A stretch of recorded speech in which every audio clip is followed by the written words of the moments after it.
السلام علیکم ورحمۃ اللہ وبرکاتہ۔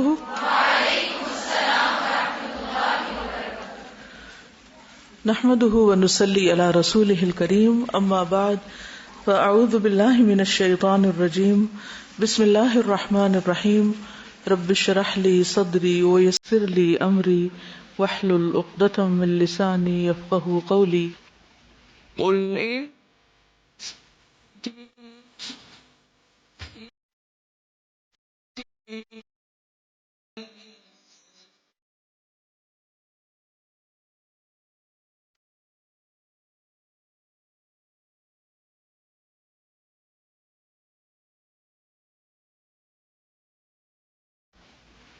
بے شک میری نماز، میری قربانی، میرا جینا اور میرا مرنا اللہ رب العالمین کے لیے ہے، جس کا کوئی شریک نہیں۔ مجھے اسی بات کا حکم دیا گیا ہے اور میں سب سے پہلا فرما بردار ہوں۔ چونکہ میری زندگی اللہ رب العالمین کے لیے ہے، اس لیے مجھے اپنی زندگی کا جائزہ بھی لینا ہے، اپنا محاسبہ بھی کرنا ہے، اور اس کے ساتھ ساتھ اپنی زندگی کو اس قابل بنانا ہے کہ واقعی وہ اللہ رب العالمین کو پسند آ جائے۔ پسندیدہ زندگی اختیار کرنے کے لیے مجھے اپنی عادات کا جائزہ بھی لینا ہے، اپنے روزمرہ کے روٹین کاموں طریقہ کار کا بھی، اور اس کے علاوہ اپنی کمپنی کا بھی۔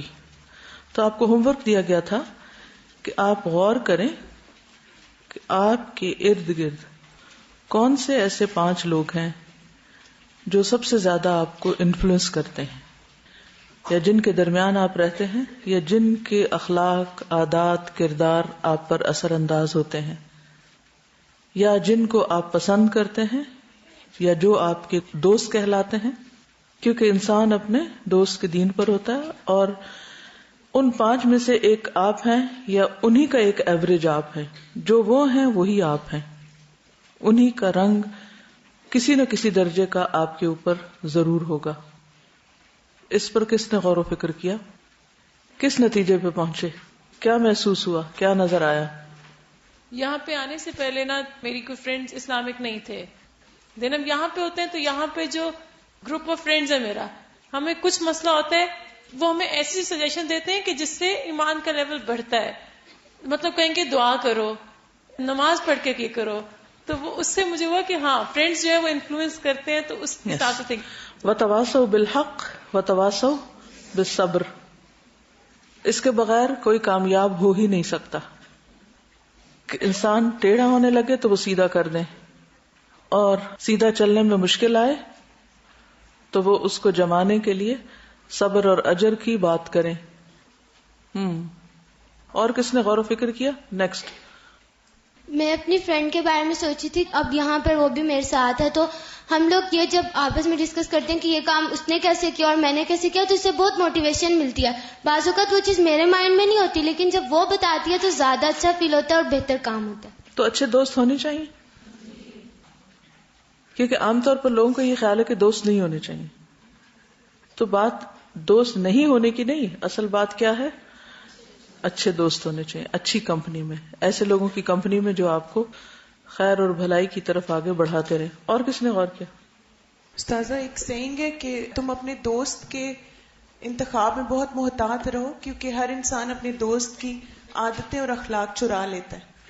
تو وہ واقعی ایسا ہوتا ہے کہ جن کے ساتھ، جن کے آس پاس ہم رہتے ہیں، انکانشیسلی ان کی عادتیں اور اخلاق ہمارے اندر آ جاتے ہیں۔ بالکل۔ مجھے یہ محسوس ہوا کہ بعض دفعہ جب میں نہیں ہوتی اس ٹیمپو میں، یا کسی کی کوئی بات لگ جاتی ہے یا ایسا ہو جاتا ہے، تو اس کو مجھے احساس ہوتا ہے کہ میری سارے اچھے اخلاق کے پیچھے ان سارے لوگوں کا ہاتھ ہے جو خود بہت اچھے ہیں۔ یعنی میں اتنی اچھی خود نہیں ہوں، مجھے ان لوگوں نے مینٹین کیا ہوا ہے اصل میں، ورنہ مجھے بات نہ چبھتی اس کی ایک آدمی کی، تو 10 لوگوں میں وہ جو 10 لوگ ہوتے ہیں وہ آپ کے محسن لگتے ہیں اس وقت۔ سر صرف اخلاق ہی انسان چراتا نہیں ہے۔ پرسنلی میرے ساتھ ایسا ہوا کہ میری لینگویج میں کچھ ایسے ورڈز تھے جو میں پرسنلی جسے اوائڈ کرنا چاہتی تھی، تو الحمدللہ جب یہاں پر آئی، میرا جو سوشل گروپ بنا اس سے میری لینگویج میں اتنی بہتری آئی، جزاک اللہ جیسے ورڈز اور بہت سے ورڈز، اللہ کا ذکر شامل ہو گیا. لیکن جب میں دوبارہ اس گروپ میں جاتی ہوں تو وہ چیز، ظاہر ہے میں اس چیز سے نکل کر آئی ہوں تو وہ چیز دوبارہ سے میرے اندر آنا شروع ہو جاتی ہے. تو میرے خیال میں انسان کی پرسنالٹی کے ساتھ ساتھ انسان کی لینگویج میں بھی ان کے دوست جو ہے وہ انفلوئنس کرتے ہیں. بالکل. اور پھر محاسبہ کس چیز کا ہم نے کرنا ہے کہ ٹھیک ہے میرا اچھا سوشل گروپ ہے، اس کی وجہ سے میں اچھی ہوں، لیکن ہمیشہ انسان کو آئیڈیل گروپ تو نہیں ملتا. زندگی میں بہت سی تبدیلیاں آتی رہتی ہیں. آج آپ یہاں ہیں، کل کہیں اور ہوں گے، پرسوں کہیں اور ہوں گے، اور مختلف لوگ جیسے مختلف پوسٹنگز ہوتی رہتی ہیں ایک جگہ سے دوسری جگہ، تو ان کا گروپ بدلتا رہتا ہے. تو ایسی صورت میں پھر جہاں آپ کا گروپ تبدیل ہو جائے اور وہ آپ کا مددگار نہ ہو تو آپ کو کیا کرنا ہے پھر؟ اور آپ اپنے اندر واضح چینج بھی فیل کر رہے ہوں، محاسبہ کرتے ہو، کیونکہ محاسبہ کا عمل مسلسل جاری رہے گا، تب اصلاح اور ترقی کے راستے آپ پر کھلیں گے. اگر محاسبہ چھوڑ دیا آپ نے تو آپ نیچے گر جائیں گے. تو اس صورت میں پھر کیا کرنا ہوگا؟ وہی کل جو بات ہم پڑھ رہے تھے، دعوت و تبلیغ کے ذریعے اپنی اصلاح یا اپنی روحانی صحت کو قائم رکھنا. تو جب آپ دوسروں کو بتانے لگتے ہیں تو وہ کسی کو بتانے سے پہلے اپنے کان سن رہے ہوتے ہیں اور آپ کا اپنا دل سوچ رہا ہوتا ہے، اس کے بھی آپ کے اوپر پھر ایفیکٹ آتے ہیں. لیکن یہ اسی صورت میں ہوگا کہ جہاں آپ امر بالمعروف اور نہی عن المنکر کر سکے، یعنی یا آپ تواصوا بالحق و تواصوا بالصبر کر رہے ہوں گے، اور یا پھر امر بالمعروف اور نہی عن المنکر کر رہے ہوں گے. اگر یہ دو کام آپ نہیں کریں گے تو دوسروں کا انفلوئنس آپ کے اوپر آ جائے گا. جی استاذہ، کسی خاص سچویشن میں انسان اس طرح بہیو کرتا ہے جس طرح اس نے لوگوں کو دیکھا ہوتا ہے بہیو کرتے ہیں. جیسے کہتے ہیں نا کہ اگر کسی بیٹی کو دیکھنا ہو کہ رشتہ لینے جاؤ تو دیکھو ماں کیسی ہے، کیونکہ اس نے خاص سچویشنز میں اس کو دیکھا ہوا ہوتا ہے. تو فرینڈز بھی یہی انفلوئنس ہمارے اوپر کرتے ہیں کہ فرینڈز اپنے ماں باپ سے کیسے بہیو کرتے ہیں، ہم بھی ویسے ہی بہیو کرنا شروع ہو جاتے ہیں. تو آئی تھنک ان سچویشنز جہاں پہ ہم گھرے ہوئے ہوں غلط قسم کے لوگوں سے، اس میں رسول اللہ صلی اللہ علیہ وسلم کی سنت اگر ہمیں معلوم ہو کہ ایسے وقتوں میں آپ صلی اللہ علیہ وسلم نے کیسے بہیو کیا، تو پھر ایزیئر ہو جائے گا ہمارے لیے اس وقت عمل کرنا. جیسے مجھے کسی وقت نہیں سمجھ آتا کہ میں اس ٹائم کیسے بہیو کروں، تو میں کسی اچھی سی پرسنالٹی کو ذہن میں لانے کی کوشش کرتی ہوں جن کو میں نے دیکھا ہوتا ہے ایسے وقت میں نا، تو it becomes easy for me کہ اچھا وہ کیسے اس وقت اس چیز کو ہینڈل کر رہی ہوں گی. بالکل. جی السلام علیکم. جیسے بات ہو رہی ہے مسلسل محاسبے کی اور جو آپ کی کمپنی ہے اس کے اندر اپنے آپ کو رکھنے کی، تو کل میرے ذہن میں مسلسل یہ بات گھوم رہی تھی آج محاسبہ ضرور کرنا ہے. تو میں جب سوچ رہی تو میں نے کہا نہیں آج کا دن تو بہت اسموتھ گزرا ہے، کچھ ہوا ہی نہیں، سارے اچھے تھے، میں بھی اچھی تھی. تو رات میں کچھ ایسا ہوا کہ رات کو انتہائی سخت محاسبہ کرنے کی مجھے ضرورت پڑی. اب صبح اٹھ کے میں سوچ رہی کہ اب میں اس کا مداوع کیسے کروں جو میں نے غلطی کر لی، اور الحمدللہ میں نے اس پہ عمل بھی کیا اور سب کچھ ٹھیک بھی ہو گیا. لیکن میں یہی سوچ رہی تھی ہم جب محاسبہ نہیں کرتے تب ہم غلط بہیو کرتے ہیں. ہم کہتے ہیں کہ اس کی غلطی اس کی غلطی اس کی غلطی. جب ہم ٹھنڈے دل سے سوچتے نہیں ہے نا کہ اچھا یہ دوسرے نے کیا تو میرا ری ایکشن کیا تھا، میں نے کیا کیا، مجھ سے کیا غلطی ہوئی، یا دوسرے نے کیوں کیا. ہاں دوسرے یہ بھی سوچنے کی ضرورت ہوتی ہے کہ دوسرے نے کیوں کیا. اور یہ بھی یاد رکھیے کہ محاسبہ اور مجاہدہ دونوں فرینڈز ہیں. اگر ایک کر لیا اور دوسرا نہیں کیا نا تو پہلے کا بھی فائدہ کچھ نہیں. میرے جو فرینڈس تھے ہم کرسنگ بہت زیادہ کرتے تھے، ہر ایک چھوٹی چھوٹی بات پہ گالی دے دیتے ایک دوسرے کو، جیسے کہ ہماری یہ کامن چیز تھی. ہم ایک دوسرے کو گریٹ بھی گالی کے ساتھ کرتے تھے. جب میں یہاں آئی میں نے یہاں پہ بھی کافی وقت اسے بولا، لیکن آئی نوٹس کہ یہاں پہ جو میری انگلش گروپ تھی تو وہ سب they wouldn't say anything but none of them used it. تو میں نے بہت کوشش کی کہ میں ورڈ بولنا بند کر دوں، لیکن پھر میں بولتی رہتی تھی. تو I looked around کہ why do I keep on using this word. Then I realized کہ in some of the books you have like these curse words in it. تو کیونکہ میں ان بکس میں وہ ورڈ پڑھ لیتی تھی تو وہ میرے منہ پہ پھر بھی آ جاتا تھا. Now الحمدللہ میں یہ نہیں کہتی ہوں کہ I stop reading those books, but when I come across that word I skip that word. میں وہ ورڈ پڑھتی ہی نہیں ہوں. یہ بہت ہی اچھی انہوں نے بات کی. انسانوں کے علاوہ کتابیں بھی اثر کرتی ہیں کہ آپ پڑھتے کیا ہیں اور ان میں آپ کون سے لفظ پڑھتے ہیں. اتفاق کی بات ہے آج صبح ہی ہم ڈسکشن کر رہے تھے آپس میں کہ کہیں بھی منفی لفظ استعمال نہیں کرنے چاہیے کیونکہ وہ اپنا اثر چھوڑ جاتے ہیں. بھرپور کوشش کریں کہ منفی لفظ جو ہیں وہ تحریر سے یا تقریر سے نکال دیے جائیں. مثلا اگر آپ نے اپنے بچے کو کسی چیز سے روکنا ہے اور آپ اس کے لیے منفی لفظ استعمال کر رہے ہیں تو نتیجہ کیا ہوگا کہ وہ باقی نصیحت تو بھول جائے گا، وہ منفی لفظ پک کر لے گا. اچھا مثلا بچہ چیخ رہا تھا، آپ سے کہیں ڈونٹ شاؤٹ، اگر یوں اسے منع کرتے ہیں ڈونٹ شاؤٹ تو وہ کیا کرے گا؟ اس کو کیا لفظ یاد رہ جائے گا؟ شاؤٹ. وہ ڈونٹ بھول جائے گا. ٹھیک ہے نا. لیکن اس کے برعکس اگر آپ کہیں گے آہستہ آہستہ, تو کیا ہوگا اس کا؟ یا آپ کوئی بھی اس سے بات کریں, خود آہستہ ہو جائیں, آپ کا ایکشن بھی ساتھ ہو, اشارے بھی ہوں اور ساتھ اس کے خود عمل کر کے ساتھ ہی دکھا رہے ہوں, تو اس کا اثر کچھ اور ہوگا. تو بعض اوقات ہم دوسرے کو سمجھانے کے لیے ایک منفی طریقہ اختیار کرتے ہیں. مثلا اگر کسی نے سبق یاد نہیں کیا مثال کے طور پر, تو ٹیچر کو کس انداز میں توجیہ کرنی چاہیے؟ تم یاد نہیں کر سکتے, تمہیں کبھی نہیں آنا, تمہارے حصے میں لکھا ہی نہیں ہے. اب یہ الفاظ دیکھیے اور اس کے برعکس آپ کر سکتے ہیں, تھوڑی سی ایفرٹ اور لگائیے. اچھا کتنی دفعہ پڑھا تھا؟ 5 دفعہ, 10 دفعہ کر لیجیے. نہیں ایسا کر لیجیے, صبح پڑھا تھا شام پڑھ لیجیے, شام نہیں ٹائم ملا صبح پڑھ لیجیے. اچھا کل یہ ٹرائی کر کے آئیے. اب یہ 2 مختلف طریقے ہو جائیں گے نا. جو پہلا طریقہ ہے اس کا نقصان کیا ہوگا؟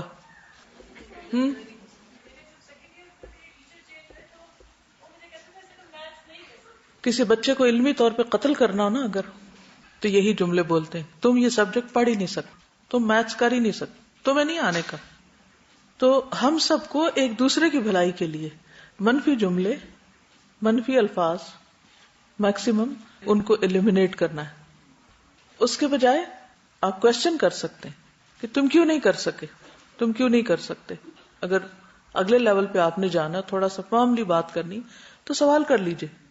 آپ نے بھی کہا کہ جیسے ہم منفی الفاظ بولتے ہیں, جیسے کسی بچے کو منع کرنا ہو ڈونٹ شاؤٹ, تو وہ بچہ شاؤٹ پک کر لے گا. تو جب ہم اس کو کہیں گے نا ڈونٹ شاؤٹ, تو ہم بھی یہ شاؤٹ کر کے ہی کہیں گے. جب ہم کہیں گے نا آہستہ, آرام سے نہیں کہہ سکتے ڈونٹ شاؤٹ, تو ہم بھی کہیں گے میری بھانجی ہے اور اس کو کانوں کا تھوڑا پرابلم ہے, تو وہ اونچا سنتی ہے تو اونچا بولتی بھی ہے. تو ہم نے جب اس کو کہنا ہوتا ہے نا, تو ہم سارے آہستہ آہستہ بولنا شروع کر دیتے ہیں. تو وہ سمجھ نہیں رہی ہوتی, لیکن وہ ایکشن سے ایسے ایسے خود ہی آہستہ بولنا شروع کر دیتی ہے. اسی طرح جیسے مثال کے طور پہ ایک لفظ میں نے بہت سنا, لوگ ایک دم سے کہہ دیتے ہیں یہ تو ہے ہی منحوس, اور یہ میں نے بہت لوگوں میں سنا. اور میں جب یہ سوچتی تھی کہ جب یہ لوگ کہتے ہیں تو ایک اثر جو ہے ان کے اپنے چہرے پہ پڑ رہا ہوتا ہے, اتنا چہرے پہ تناؤ آ جاتا ہے, اور اگلا تو جو کر رہا ہے وہ کر رہا ہے, لیکن ایکسپریشن جو ہے وہ آپ کے اپنے اوپر آپ کی شخصیت کا حصہ بن جائیں گے. ایون آپ کے ہونٹوں کی ساخت اور آپ کی اسمائل اور آپ کی نظریں اور ان سب کے اوپر نحوست آ جاتی ہے. استاذہ ایک اور چیز ہے نا, جب سوشل گروپ چینج ہوتا ہے, تو آپ نے جس طرح بات کی کہ ہمیشہ آپ کو اچھا گروپ نہیں ملتا, ہم جب دوسرے گروپس میں جاتے ہیں تو ہم ہیزیٹیٹ کرتے رہتے ہیں کہ اگر میں نے یہاں پر آ کے کوئی ایسی بات کی تو لوگ برا نہ منائیں. ہم ٹرائی ہی نہیں کرتے. جب ہم کوئی بات کرتے ہیں اچھی, تو اسی گروپ میں سے کوئی ایک انسان ایسا نکل آتا ہے, ساتھ مل جاتا ہے, ساتھ مل جاتا جی, کیونکہ جب تک خود کو کنوکشن نہیں ہوگی ہم کسی کو نہیں بتا سکتے. دوسری بات تھی کہ آپ کی زندگی میں سب سے بڑا مسئلہ کیا ہے, اور کون سی چیز آپ کے لیے آزمائش ہے, اور آپ اس آزمائش کو کس طرح لیتے ہیں, کس طرح لیتے ہیں, پازیٹیولی لیتے ہیں یا نیگیٹیولی, کیونکہ یہ بھی ہمارے کام میں رکاوٹ بنتی ہے. ہم ہر وقت اپنے آپ کو کوستے رہتے ہیں, اپنی قسمت کو یا تقدیر کو یا ادھر کو یا ادھر کو, کہ تمہیں کیا خبر, تمہاری زندگی میں یہ مسئلہ ہو تو پھر میں دیکھوں, میری میں ہے اس لیے میں یہ کر رہا ہوں. کبھی ہم اپنی بیماری کو بہانہ بنا لیتے ہیں, کبھی ہم اپنے فائنینشیل پرابلمز کو بہانہ بنا لیتے ہیں, کبھی کسی چیز کو, یعنی کام نہ کرنے کے 1000 بہانے. پنجابی کا ایک جملہ ہے, وہ ہے خراب اس لیے بولوں گی نہیں, جس کے آخر میں آتا ہے حجتاں ڈھیر. اس کا پہلا حصہ شاید آپ کو پتا ہوگا. حجتاں ڈھیر کا مطلب ہوتا ہے بہت سی حجتیں بہانے. یہ کب ہوتی ہیں؟ جب اپنا اندر جو ہے وہ من نہیں مانتا. ٹھیک ہے, گالی ہے اس میں اس لیے نہیں بول رہی. تو بات یہ ہے کہ آزمائش, مسئلہ, پرابلم, رکاوٹ, وہ کون سی چیز ہے جو آپ کو کچھ کرنے نہیں دیتی یا جو آپ کو ہر وقت روک دیتی؟ اچھا, اس میں ایک بڑی چیز شیطانی وسوسے اور خیالات بھی ہوتے ہیں. بعض اوقات شیطان آپ کو بلا وجہ کسی چیز سے ڈرانا شروع کر دیتا ہے. مثلاً فلانا مر جائے گا.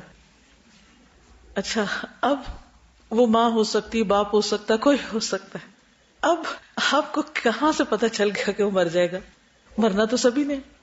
اب ہوتا کہ ہم غمگین ہو کے بیٹھ جاتے ہیں قبل از وقت, جب یہ نہیں ہوگا دنیا میں تو کیا ہوگا, وہ مسائل سوچنے بیٹھ جاتے. پھر غمگین، پھر وہ پورا ہماری باڈی پہ اثر انداز ہو جاتا ہے کہ ہماری نیند غائب ہو جاتی، ہمارا کھانا پینا ہمیں بھول جاتا ہے. حالانکہ وہ صرف ایک شیطانی شرارت ہوتی ہے کہ وہ آپ کو کس طرح کام سے ہٹائے. کہ شیطان لگا ہوا نا پیچھے کہ یہ تو قابو ہی نہیں آ رہا، اب کدھر سے جاؤں، اس کی ویکنس کیا ہے، مثلا کوئی انسان، کوئی چیز، چلو اس کے ذریعے اس کے اوپر اثر انداز ہوں. کہیے. کئی دفعہ ڈاکٹرز بھی کہہ دیتے ہیں کہ یہ تو اب سال بعد ان کی لائف ایکسپیکٹنسی ختم ہو گئی ہے، تو وہ پیشنٹ کو تو کرتا ہی نہیں اتنا، لیکن جو اس کے پیچھے ہوتے ہیں گھر والے، ان کی آس جان پاس جاتی ہے. بالکل. تو اس طرح کے وسوسوں کو بھی ڈیٹیکٹ کرنا ہے آپ نے. جب اس طرح کی کوئی چیز آئے تو آپ سوچیں کہ کیا میں نے کسی کتاب میں پڑھا ہے، کہیں تقدیر میں نے سامنے دیکھ لی، اللہ نے غیب کے خزانے میرے آگے کھول دیے ہیں، اس کی کیا حقیقت ہے. اور دوسری بات یہ کہ سبھی نے جانا ہے اور کسی کے جانے سے کوئی چیز ختم نہیں ہوتی، اور بعض اوقات کسی کے جانے سے چیزیں پہلے سے بھی بہتر ہو جاتی ہیں. وہ اولاد جو کچھ نہیں کر رہی ہوتی کیونکہ باپ سر پہ ہے، جب باپ کا سایہ ہٹتا ہے تو کیا کرتے ہیں بچے؟ مر جاتے ہیں وہ بھی ساتھ. کیا ہوتے ہیں؟ رسپانسبل ہو جاتے ہیں نا. وہ اللہ کرتا ہے، ہم نہیں کرتے. تو اس سے نہ ڈرنا چاہیے نہ ڈرانا چاہیے کسی کو. اصل میں یقین اس بات پہ ہونا چاہیے کہ نفع اور نقصان سارے کا سارا اللہ کے ہاتھ میں ہے. جی آپ کچھ کہہ رہے ہیں؟ استاذہ مجھے میوزک کا بہت شوق ہے، بہت زیادہ، اور اس حد تک شوق ہے کہ میں سانگز لکھتی بھی ہوں اور میں گٹار بھی تھوڑا بہت بجا لیتی ہوں. تو مجھے یہ احساس ہوتا ہے کہ یہ نہیں سننا چاہیے. وہ میرا کافی ٹائم بھی میرا بہت کنزیوم کر لیتا ہے. اور جب مجھے پاپا نے کہا کہ بس تم اب گٹار چھوڑ دو، ہم جب تاشکند سے یہاں شفٹ ہوئے تو مجھے گٹار لانا تھا، تو ماما نے کہا کہ نہیں نہ لاؤ، کیونکہ یہاں پہ لوگ اسے غلط سمجھے گے کہ پتہ نہیں شاید اسے کچھ بینڈ میں جانا ہے یا کچھ. تو مجھے ماما کی بات بالکل بھی پسند نہیں ہے. مجھے ویسے بھی اپنی موم کی بات پہ زیادہ چڑ ہوتی ہے. تو میں نے پاپا کو جا کے بتایا تو پاپا نے کہا چلو ٹھیک ہے میں ماما سے بات کر لوں گا. لیکن پھر بھی پاپا نے منع کیا. تو اور پھر جب ہم دبئی شفٹ ہو گئے تو پاپا نے کہا کہ نہیں بس اب تم گٹار کی اور کلاسز نہیں لوگی کیونکہ وہ حرام ہے وغیرہ. تو میں نے پاپا کے ساتھ اس پہ کافی جھگڑا کیا کہ آپ کا ہی شوق تھا کہ میں سیکھ لوں، اب جب سیکھ لیا تو آپ کہہ رہی کہ چھوڑ دو اسے. تو الحمدللہ پاپا کو تو اتنا ایمان آ گیا، اللہ کرے کہ مجھے بھی آ جائے. لیکن جیسے کہ ہم جب یہاں پہ آتے ہیں گاڑی میں، کیونکہ قرآن ہوتا ہے ساتھ، ماما کہتی میوزک نہ لگا، اس پہ بھی ہر وقت صبح کو میرا موڈ آف ہو جاتا ہے. پھر جب واپس گھر جاتے ہیں موڈ آف ہو جاتا ہے. اور میں ایک چھوٹی بہن ہے، میں کوشش کرتی ہوں کہ اس کو میوزک بلا وجہ نہ سناؤں، ورنہ ہر وقت اگر میں کچھ کمرہ بھی ٹھیک کری ہوں تو میوزک، ماما نے کمرے میں تلاوت لگائی ہوگی، میں نے میوزک لگایا ہوگا کمرے میں زور سے. تو مجھے پتا ہے اٹس ویری ٹائم کنزیومنگ اور مجھے چھوڑنا بھی نہیں ہے اسے، لیکن چھوڑنا ہے میرا دل نہیں کر رہا ہے. اور مجھے یہ ہے کہ if I leave it تو for me it's like music is me. if I leave it I'm leaving me. I'm killing myself. It's part of you. آپ انشاءاللہ ضرور چھوڑ دیں گی. فی الحال اتنا ہی کہوں گی.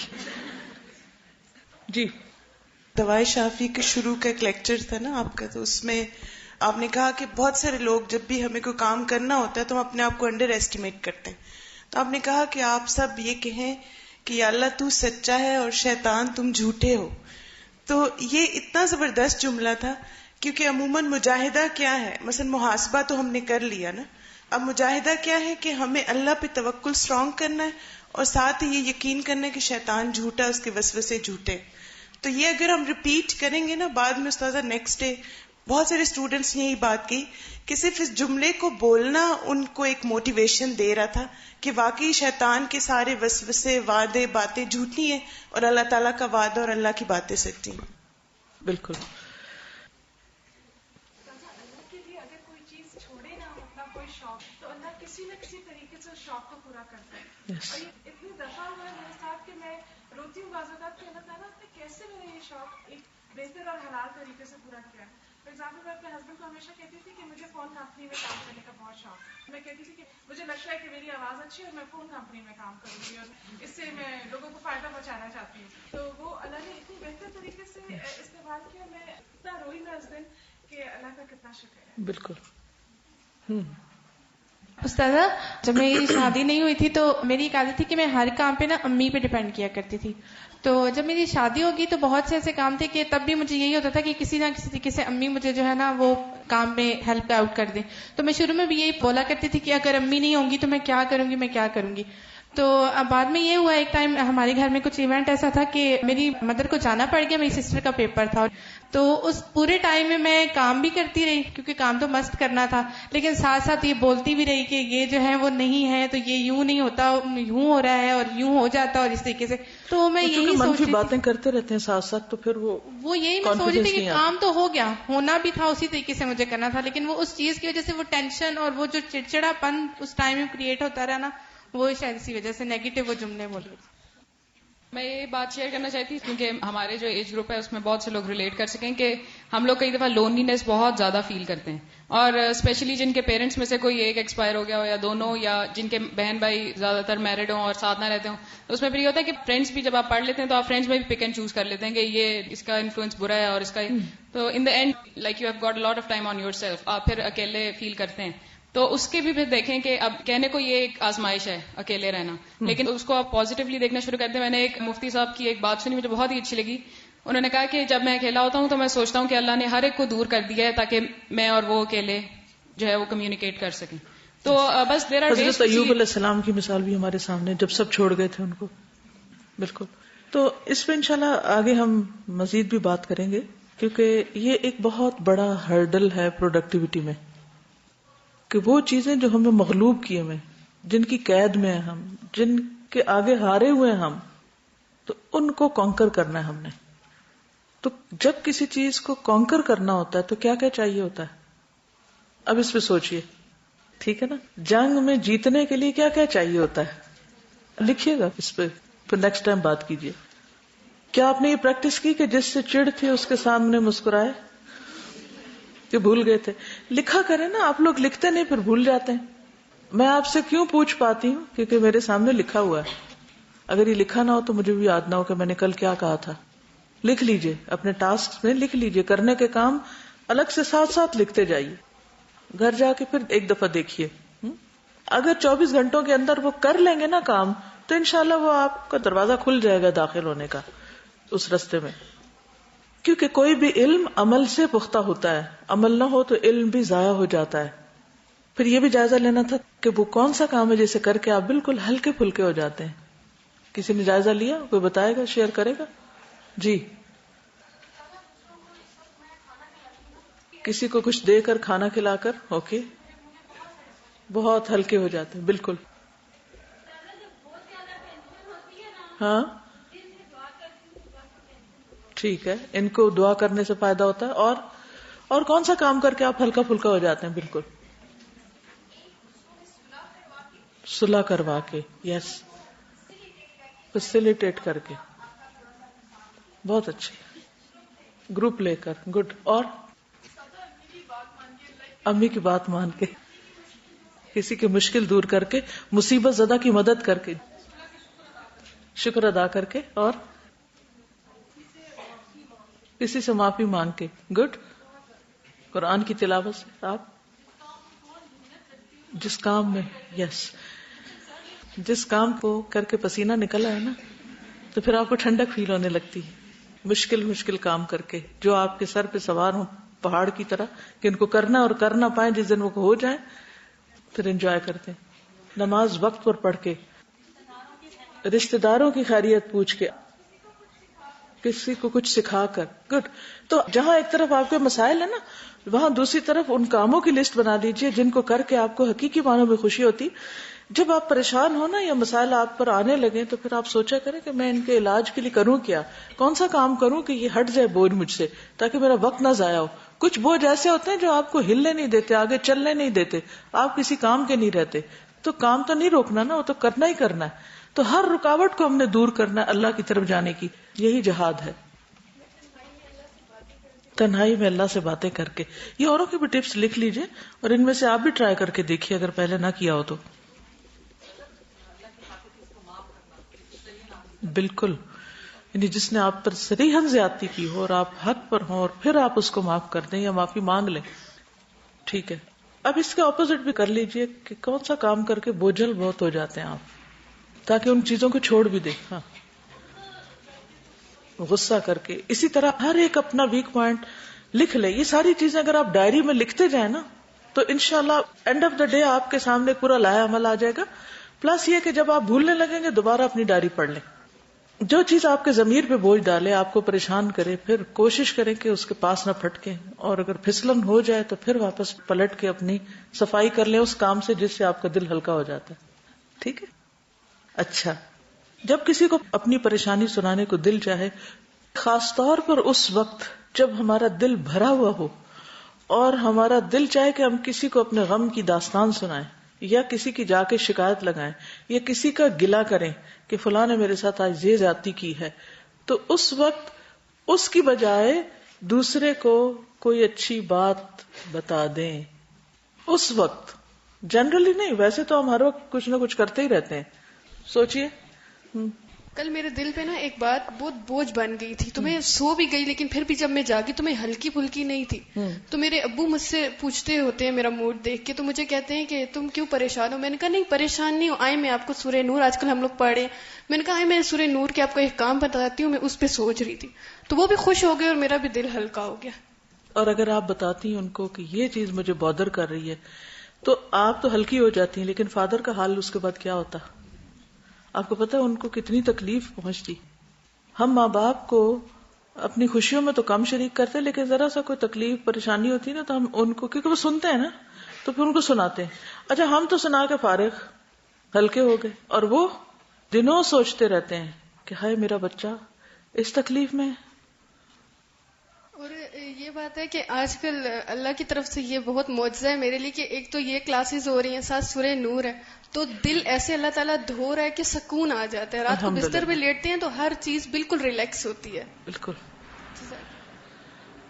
جب میں یہاں نئی ہاسٹل میں آئی تھی تو میرے دل میں شروع میں یہ تھا کہ it's very tough, I can't handle it, مجھے یہاں سے جانا ہے. تو ایک دن بہت زیادہ میرا دل بھرا ہوا تھا اس بات پہ کہ میرا دل چاہ رہا تھا کہ میری جو فرینڈ میرے ساتھ آئی ہے میں اسے کہوں کہ چلو نا یہاں سے چلتے ہیں, ڈے اسکالر بن جاتے ہیں.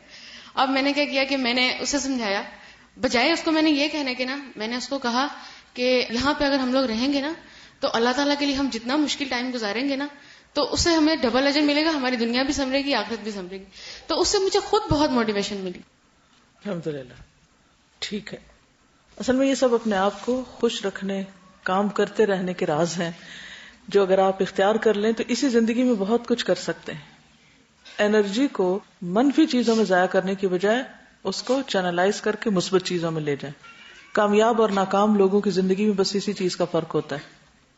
دن کے گھنٹے سب کو برابر ملتے ہیں, اپرچونٹیز بھی بہت سے لوگوں کو ایک جیسی ملتی ہیں, لیکن اینڈ آف دا ڈے ایک کہیں کھڑا ہوتا ہے اور ایک کہیں کھڑا ہوتا ہے.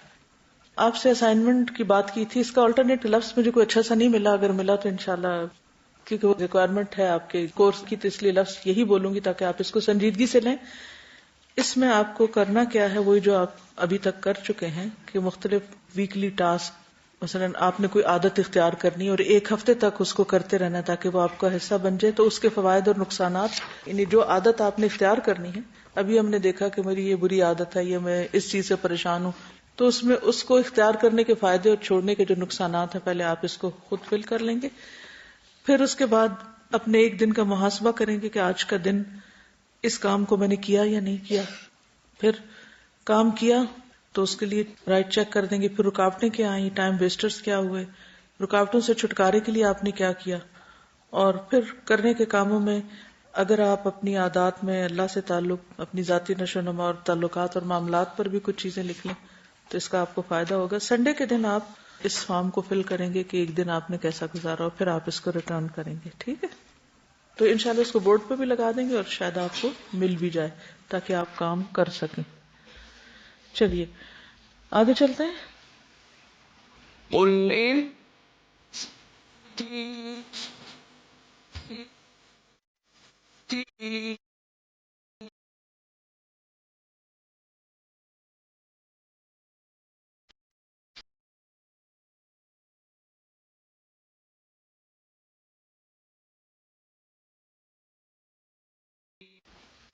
یہ کام ہم صرف کو والنٹریلی نہیں کریں گے, یہ تو اس کا ہمیں حکم ملا ہے کہ یہ کرنا ہی کرنا ہے. This is requirement, this is a demand by Allah سبحانہ وتعالی کہ اپنی زندگی موت کو اس طرح بناؤ.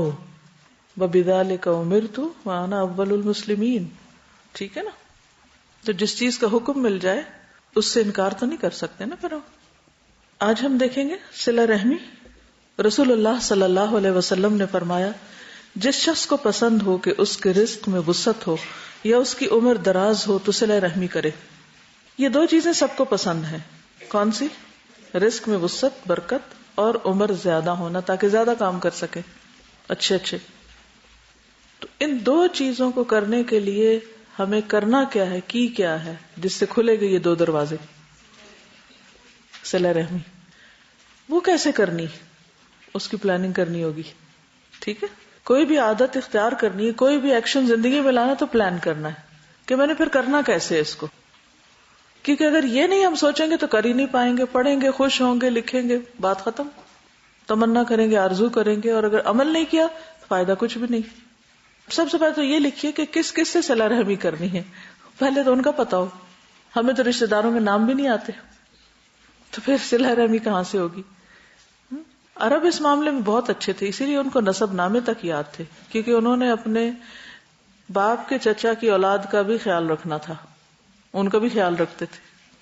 تو ہمیں تو یہ پتہ ہی نہیں کہ ہمارے چچا کی اولاد اور وہ ہوتے کہاں ہیں اور وہ کرتے کیا ہیں اور ان کے نام کیا ہیں اور ان کا خیال کہاں سے رکھنا ہے. ٹھیک ہے، لیولز ہیں، لیکن کیسے کرنا ہے اپنی اس کیپیسٹی. بعض کام ہم یہ سوچتے ہیں وہ ہمارے بزرگوں کے کرنے کے، وہ امی کرتی ہیں سب کا خیال، وہی سب رشتہ داروں کو بلاتی ہیں، وہی ان کے ساتھ، وہ انہوں نے کرنا ہے، وہ ہمارا نہیں کام. ابھی ہم اپنے آپ کو بچہ ہی رکھتے ہیں ساری زندگی. تو چونکہ کرنا سیکھتے نہیں، بچپن سے نہیں سیکھتے، تو پھر بڑے ہو کے آتا نہیں. تو سب سے پہلی بات یہ کہ یہ میری ذمہ داری ہے، میرے فائدے کی چیز ہے. نمبر 1، کس کس سے کرنا ہے. ہو سکتا ہے تفسیر میں آپ نے چارٹ بنایا بھی ہو، وہ جو آپ کو ٹری بنواتے ہیں نا، فیملی ٹری، تو اگر وہ بنا ہوا تو اس کو نکال کے سامنے رکھ لیں کہیں، اور اگر نہیں بنا ہوا تو اس کو بنا لیں. ٹھیک ہے. دوسری بات یہ کہ کس کے ساتھ کیسے کرنا ہے، کس کو کس چیز کی ضرورت ہے. ہو سکتا ہے کسی کو مال کی ضرورت ہو، کسی کو علم کی، کسی کو خدمت کی، کسی کو کسی چیز کی، اور کسی کو صرف حال پوچھنے کی حد تک. تو صلہ رحمی کا پہلا کڑا کیا ہے کہ وہ ہیں کون جن سے کرنا ہے مجھے. اور پھر ایک چیز نہیں ہے ہر ایک کے لیے، کچھ چیزیں تو کامن ہیں، لیکن کچھ چیزیں ہر ایک کے حالات اور ضروریات کے مطابق مختلف بھی ہیں. 3 طرح کے رشتہ دار ہوتے ہیں، آپ سے بڑے، آپ کے برابر، اور آپ سے چھوٹے.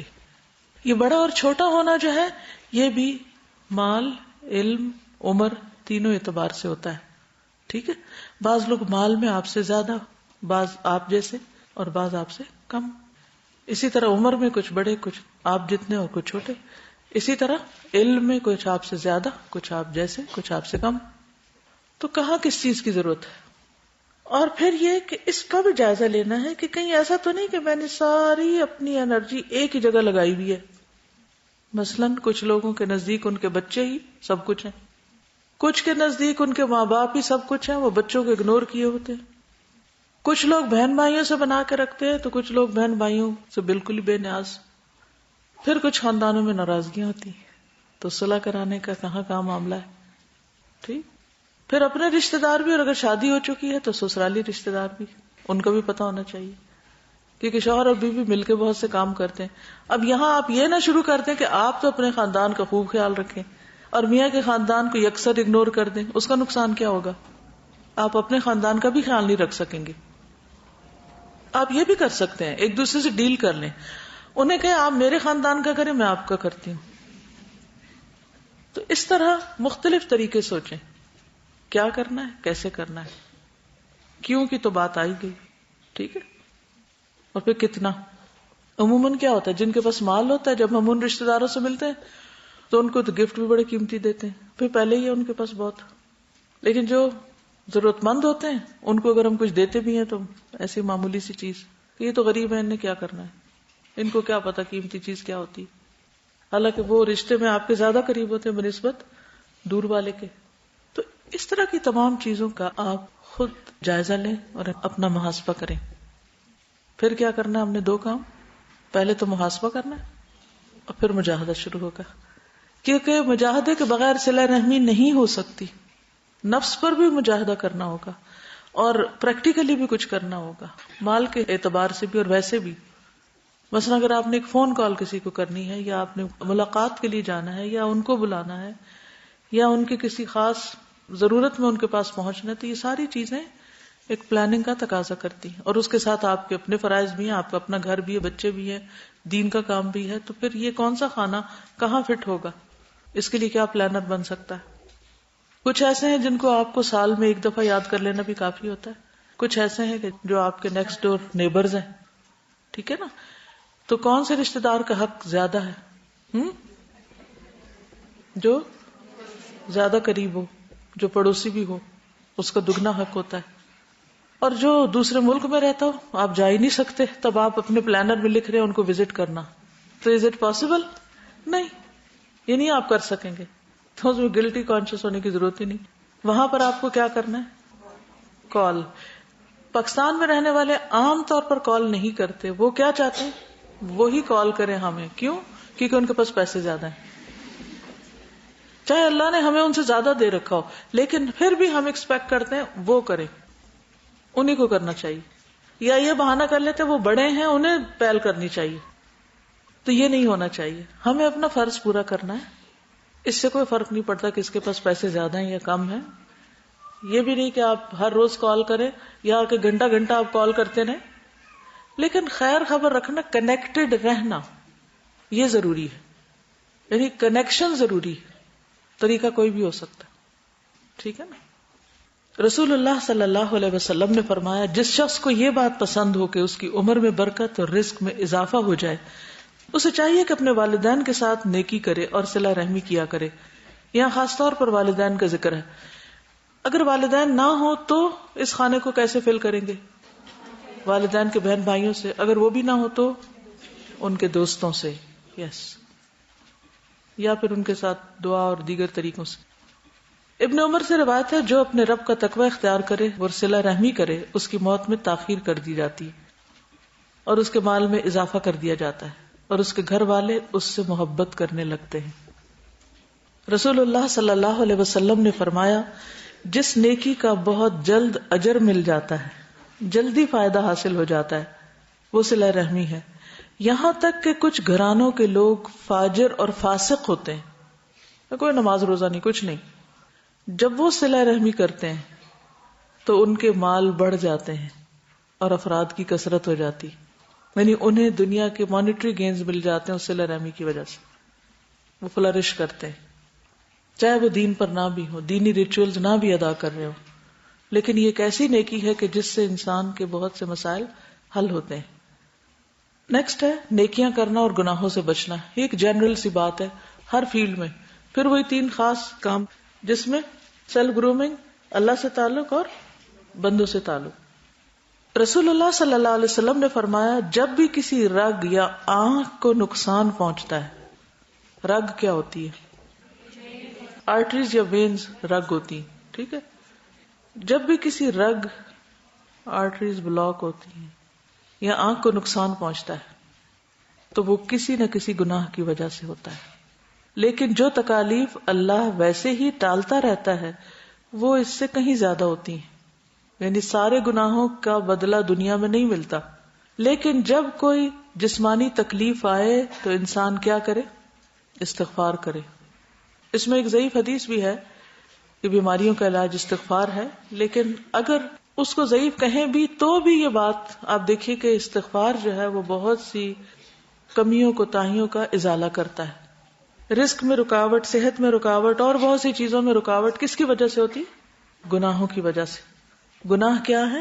خیر کے کاموں میں رکاوٹ ہے, خیر اور بھلائی حاصل کرنے میں رکاوٹ ہے, ٹھیک ہے. تو رکاوٹ کیسے دور کریں گے؟ سب سے پہلے تو استغفار کر کے, گناہوں سے باز آ کر, اور پھر اس کے بعد باقی نیکی کے کام. رسول اللہ صلی اللہ علیہ وسلم نے فرمایا, نیکی کے علاوہ کوئی چیز عمر کو نہیں بڑھا سکتی. یہ دعا کی شکل میں ہو سکتی ہے, نماز کی شکل میں, یہ صلہ رحمی کی شکل میں, یہ تبلیغ کی شکل میں, کوئی بھی خیر و بھلائی جو صرف للہ اور فی اللہ آپ اللہ کے لیے کر رہے ہوتے ہیں. تو اگر ہم چاہتے ہیں کہ عمر زیادہ ہو, اگر ہم چاہتے ہیں کہ خیر کے کام زیادہ کر سکیں, تو پھر کیا کرنا چاہیے؟ فاستبقوا الخیرات, نیکیوں میں دوڑ لگانی چاہیے. لیکن اس کے برعکس لوگوں کی دوڑ کس چیز میں زیادہ ہے؟ مال میں. اچھا, مال کا حال کیا ہے؟ قرآن مجید میں آتا ہے, المال والبنون زینت الحیات الدنیا، صرف زینت ہے، رونق ہے. جیسے آپ زیور پہنتے ہیں، نہیں اچھا کپڑا پہنتے ہیں تو خوبصورت لگتا ہے تو سب اپریشیٹ کرتے ہیں، بہت اچھے لگ رہے ہو، یہ کپڑا اچھا لگ رہا ہے. بالکل اسی طرح اولاد بھی ہوتی ہے.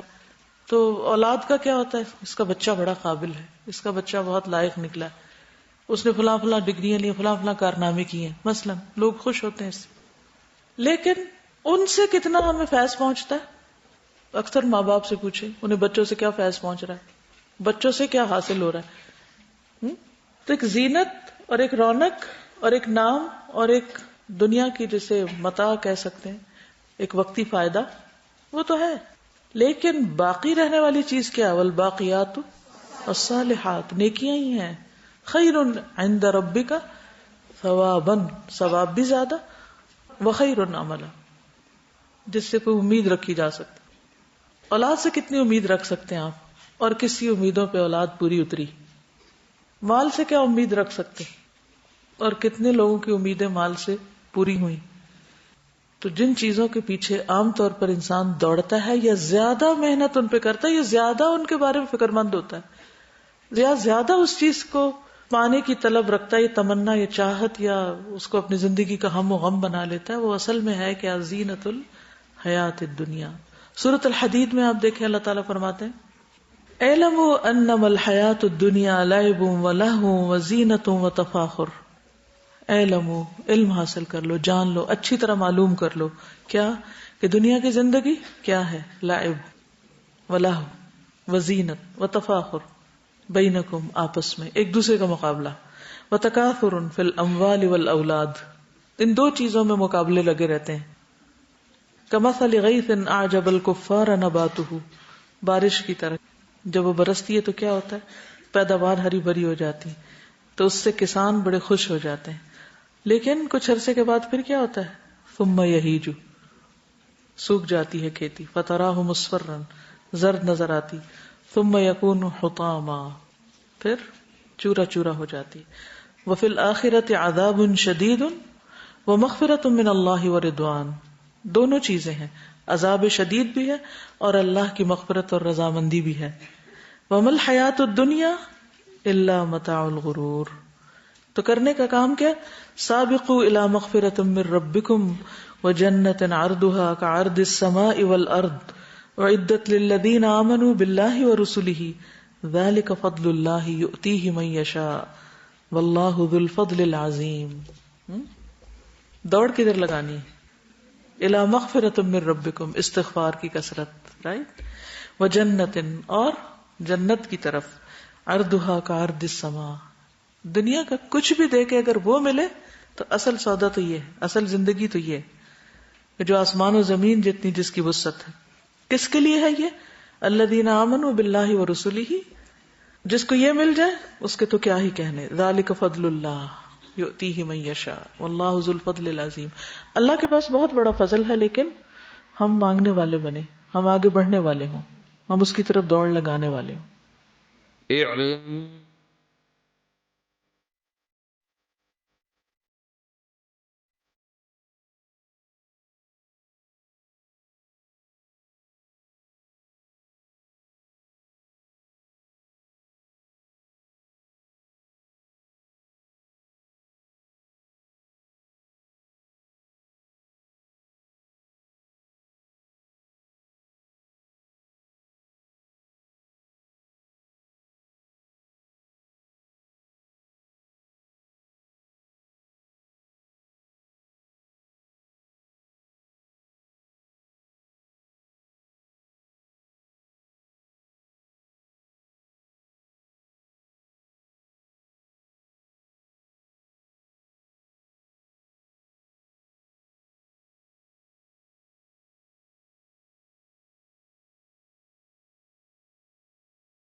بھی اس کو اللہ کا فضل سمجھا ہے جو آپ کو ملا ہوا ہے کہ اللہ اور رسولوں پر ایمان اور اللہ کی طرف دوڑنے کی چاہت اور ماحول کے جس میں آپ کو دوڑنے کے لیے ایک اچھی فضا مہیا آتی ہے اور اللہ کی بخشش مانگنے اور اللہ کی رضامندی کو ہر چیز سے زیادہ عزیز رکھنے کی چاہت اور اس کا احساس، یہ ہے اللہ کا فضل. لیکن ہم کس کو اللہ کا فضل کہتے ہیں؟ مال اور اولاد کو. جب زیادہ ہوتی ہے تو ہم کہتے ہیں اللہ کا بڑا فضل ہے، بیٹے اس کاروبار پر ہیں، اتنے گھر ہیں، اتنی جائیدادیں ہیں، اتنی فیکٹریز ہیں، اتنا فلاں اتنا فلاں، بڑا فضل ہے.